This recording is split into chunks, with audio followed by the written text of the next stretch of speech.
Assalamualaikum Ustaz. Waalaikumsalam warahmatullahi wabarakatuh. Gimana caranya agar hidup kita tenang? Ya, tenangkan. Gimana caranya agar hidup kita tenang? Tenangkan. Anda kenapa sampai nggak tenang?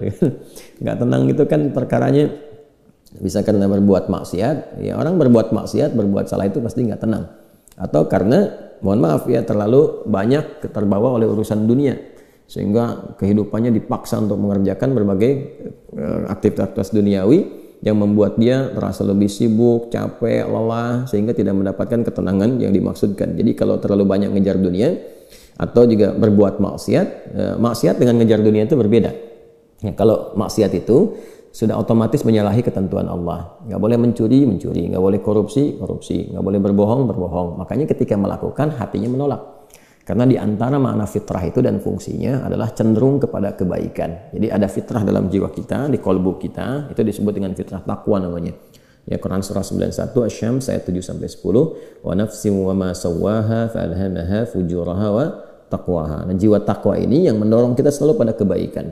Ya, kejujuran, kesabaran, kemuliaan, dan menolak keburukan-keburukan. Karena itu kalau ada seseorang itu berkata yang tidak benar, dia berdusta, hati kecilnya pasti menolak. Itu nggak benar. Ya.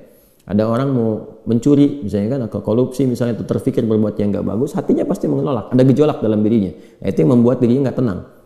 Nah, yang kedua, bukan maksiat, tapi terlalu banyak mengejar dunia sehingga lupa dengan urusan akhirat, lupa dengan ibadah. Ya, dia bekerja formal, benar. Dia nggak menyalahi aturan, dia nggak korupsi, tapi dia berangkat dari gelap, pulang gelap lagi, menempuh perjalanan, kerja lagi, kena kemacetan. Nah, itu potensial akumulasi ini menimbulkan kepenatan, kegelisahan, capek, lelah, sehingga muncul pencarian. Nah, itulah dunia. Walaupun saat dia mengerjakan itu, dia mengerjakan tidak dalam konteks bermaksiat, tapi karena terlampau lelah mengerjakan itu dan penat, nah, rohnya kan menuntut. Di tubuh kita kan ada 3 bagian. Ya, ada fisik di bagian luar, kemudian ada akal ya di pikiran, yang ketiga itu ada hati, ada jiwa spiritual. Masing-masing harus mendapatkan porsinya. Ya, ini kalau bagian tubuh luarnya aja yang makan, fisiknya yang makan, mengonsumsi, tidur, istirahat. Ya, kemudian akalnya nggak pernah dipakai, nggak pernah belajar, nggak pernah baca, nggak pernah apa. Ini akalnya juga bisa protes, tumpul, nggak nyaman. Ya, sebaliknya juga, kalau dia misalnya ya makan, minum, kerja, aktivitas, olahraga, akalnya dipakai, dia baca dan sebagainya, tapi rohnya nggak pernah diberikan porsinya. Dia nggak pernah ibadah, nggak pernah sholat, nggak pernah baca Quran dan sebagainya. Maka ini yang generator kehidupannya, ini sumber ketenangannya, maka tetap akan gelisah. Karena itu ditemukan betapa orang pintar, ya kan, kerja keras dan sebagainya, tapi ya rohnya nggak terisi, banyak yang bunuh diri. Ya, di Jepang terjadi, itu kan. Atau bahkan setidaknya ada orang-orang kaya yang sudah hebat, pinter-pinter, ya di akhir hidupnya apa yang dia kerjakan? Ya cuman datang terapi, nanam kangkung, nanam cabai gitu kan, datang kayaknya untuk mencari ketenangan karena rohnya nggak terisi. Maka Islam alhamdulillah ya agama yang sangat komplit, memberikan pencerahan sekaligus arahan dan pedoman dalam berkehidupan. Fisiknya dituntun, pikirannya juga dimotivasi untuk terus ditingkatkan, pintar sampai ke level yang tertinggi, dan rohnya diberikan porsinya untuk menunaikan ibadah sehingga mendapatkan asupan-asupan menu bagi rohnya. Makanya di kita kan ada sholat, ada puasa, kan? Nah, kemudian ada baca Quran, itu untuk kebutuhan rohiyah kita, untuk memberikan ketenangan. Lalu fisik dipandu, bagaimana cara makan, bagaimana cara beraktivitas, dari mulai bangun tidur sampai tidur lagi kan diatur. Ya, lalu pikiran turun ayat-ayat untuk menjadikan pikiran itu terlatih kuat, kan? Bahkan sampai ke level yang tinggi, jenius dan sebagainya. Turun ayat tentang Iqra, banyak baca, turun ayat tentang tadabbur, afala yanzuruna ilal ibili kaifa khuliqat afala yatadabbaruna al-Qur'an, turun ayat tentang riset, inna fi khalqis samawati wal ardi wa ikhtilafil laili wan nahari laayatil liulil albab, kan? Dan seterusnya. Itu supaya semua terstimulus. Nah, jadi kalau ingin tenang, bagaimana cara hidupnya tenang? Seimbangkan 3 bagian tadi. Jadi pikiran kita dilatih supaya kuat, ya supaya tajam dalam berpikir dan mengarahkan bagian tubuh kita untuk bertindak secara benar. Tubuh ini dilatih ya dengan berolahraga, makan yang benar. Ayat-ayatnya banyak sekali. Ya ayyuhannasu kulu mimma fil ardi halalan thayyibah. Hai orang-orang, hai manusia semuanya, hai orang-orang, hai manusia, silahkan engkau makan sesuai dengan porsi kebutuhan dari yang halal, sumber yang halal, cari yang menyehatkan. Itu di Al-Baqarah 168.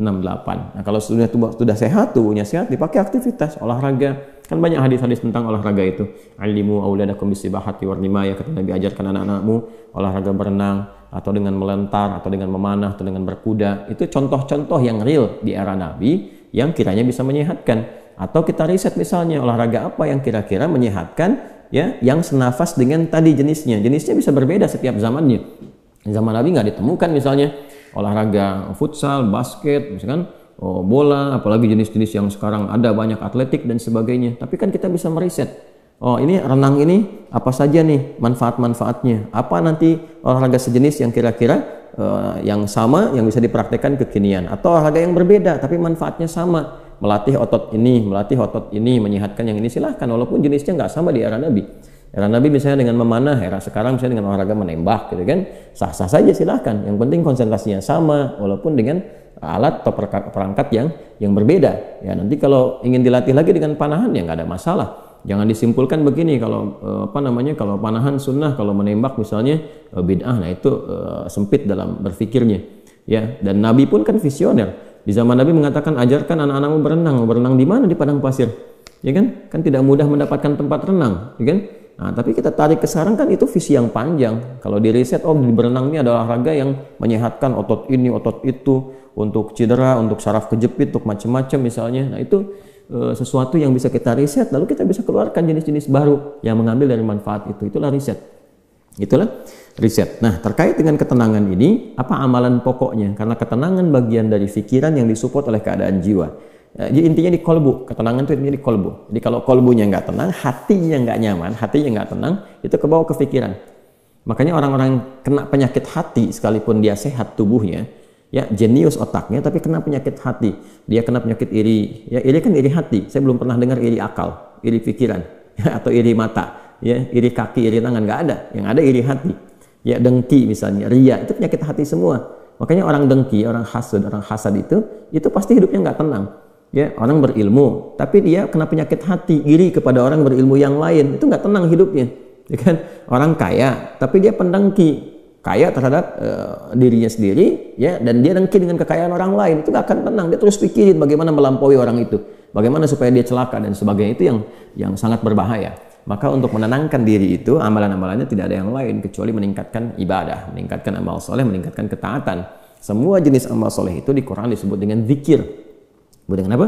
Zikir. Salat misalnya namanya zikir di Quran. Disebutkan dengan zikir. Quran surah ke-20 Taha di ayat ke-14. Innani anallahu la ilaha illa ana fa'budni wa aqimis salata li dzikri. Sayalah Allah, kata Allah, tidak ada Tuhan yang layak dipertuhankan dan disembah kecuali saya. Ya, kemudian kata Allah, fa'budni, maka setelah engkau bertuhan kepada saya, kata Allah, sembahlah saya. Nah, ini kalimat yang paling jelas sekali, nggak ada ambigu, terang, menyebabkan kita memahami bahwa ini kebenaran risalah Islam dari aspek ketuhanan. Ya, silakan Anda komparasikan. Ya, saya sejauh ini saya mengkomparasikan, melihat, membandingkan, saya tidak menemukan kecuali di Islam yang di dalam kitab suci mengatakan langsung Tuhannya langsung, ya, yang berkata saya Allah, kata Allah itu kan, ya, tidak ada Tuhan selain saya. Itu tegas sekali, ya, menyebutkan saya Allah, nggak ada Tuhan selain saya, sembah saya. Dan biasanya kalau ada kalimat atau informasi yang pede jelas disampaikan, itu menunjukkan kekuatan dan kebenaran. Karena Allah dengan sendirinya, dia kan meyakinkan, ya, kita semua dengan menegaskan sifatnya tegas. Dan karena memang ketuhanan itu hanya dimiliki oleh Tuhan yang benar. Nah, karena Tuhan yang benar itu mengatakan sayalah Tuhan, dengan pede mengatakan sayalah Allah, ya, nggak ada Tuhan selain saya. Nggak mungkin ada klaim demikian kecuali dari yang memang benar, yang memang pede mengatakan itu, ya, karena benar, karena hak di situ. Ya, dan kemudian fa'budni, sembahlah saya. Ya, sembahlah saya. Dan kemudian dijelaskan menyembahnya bagaimana. Itulah indahnya dalam Islam. Tauhidnya diatur, ya, tentang Tuhannya. Dan kalau Anda misalnya begini, saya logikakan sederhana, ya. Orang-orang kan kalau nggak pakar, nggak punya kemampuan atau nggak sesuai dengan kualifikasinya, nggak mungkin mengatakan itu kan. Ya, ada orang mengatakan misalnya saya adalah pesilat. Mana yang mau bertarung misalnya kan, atau beruji tanding dengan saya. Kalau dia bukan pesilat, nggak mungkin dia bisa mengatakan itu. Ternyata dia bukan pesilat misalnya kan, dia cuma pesilat lidah gitu kan, bukan pesilat tangguh, dan nggak mungkin dia mengatakan, pede mengatakan demikian. Ya, sayalah ahli kungfu misalnya kan, silahkan, ada yang ingin tanding mengetes di kungfu. Kalau dia bukan ahli kungfu nggak mungkin mengatakan demikian. Nah, ini Allah mengatakan dengan jelas, sayalah Allah, nggak ada Tuhan selain saya, sembah saya. Nah, bisa nggak ditemukan misalnya dimanapun tuh, termasuk di kitab-kitab yang disucikan, temukan. Ada nggak Tuhan yang mengatakan sayalah Tuhan, ya kan?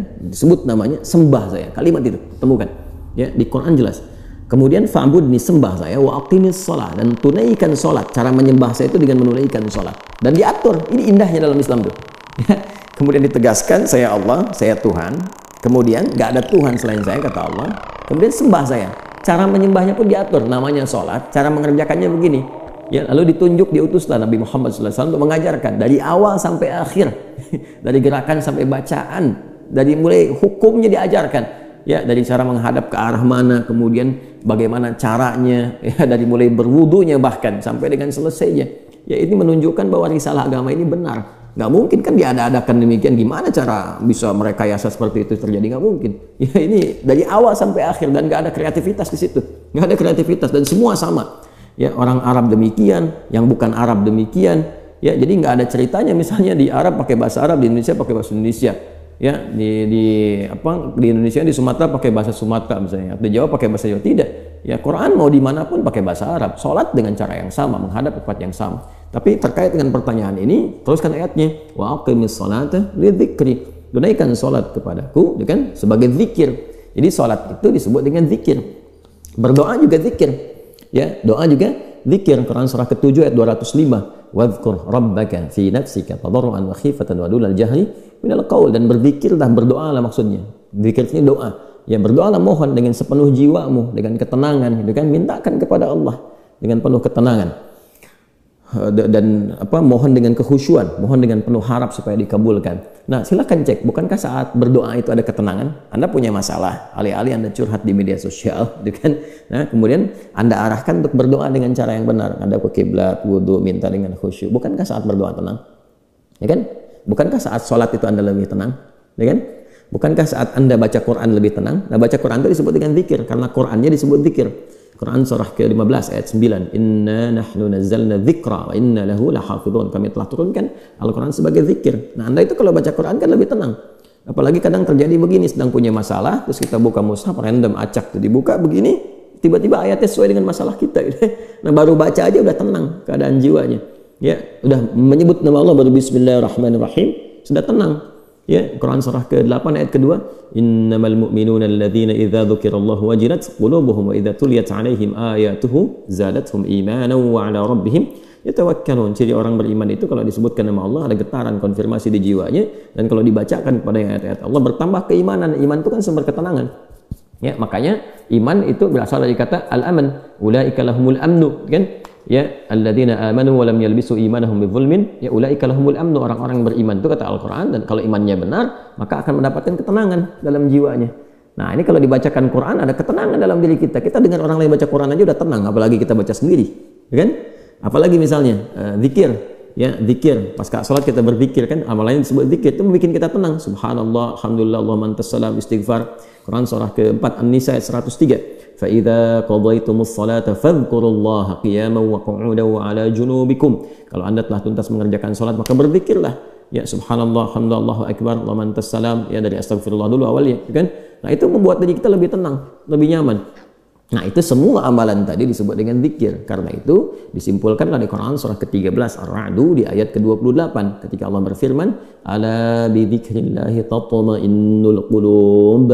Yakinkan pada dirimu. Ala itu harfu taukid, bukan hanya ikhbar. Huruf untuk menginformasikan sekaligus menguatkan informasi yang disampaikan. Saya tegaskannya, kata Allah, yakinkan pada dirimu dengan meningkatkan zikir kepada Allah, maka akan cenderung berdampak tenang kepada jiwa. Nah, jadi kalau Anda ingin tenang, saya ingin tenang, kita ingin tenang, gampangnya tingkatkan zikir. Zikir itu bentuknya ibadah, baik dengan ibadah fisik seperti sholat, baca Al-Quran, atau ibadah harta dengan bersedekah misalnya, ya, zakat itu kewajiban, infak itu tambahkan. Kalau ingin tenang, cobalah pagi-pagi cari orang-orang yang berhak mendapatkan itu sesuai dengan kualifikasi yang disampaikan Al-Quran dan hadis, jalan, temui, bersedekah, nggak usah banyak dipamerkan, ya, macam-macam bersedekah, sampaikan dengan tulus. Nanti Anda akan mendengar orang itu berkata, terima kasih Pak, semoga Bapak disehatkan, keluarga juga dilancarkan rezekinya, dijaga oleh Allah kemuliaannya. Oh, itu mahal sekali. Padahal yang dikeluarkan mungkin 5.000, 10.000, tapi bagi orang-orang tertentu itu sangat berharga dan melahirkan doa yang dengan doa itu mengguncang aras dan memberikan ketenangan kepada jiwa. Kan?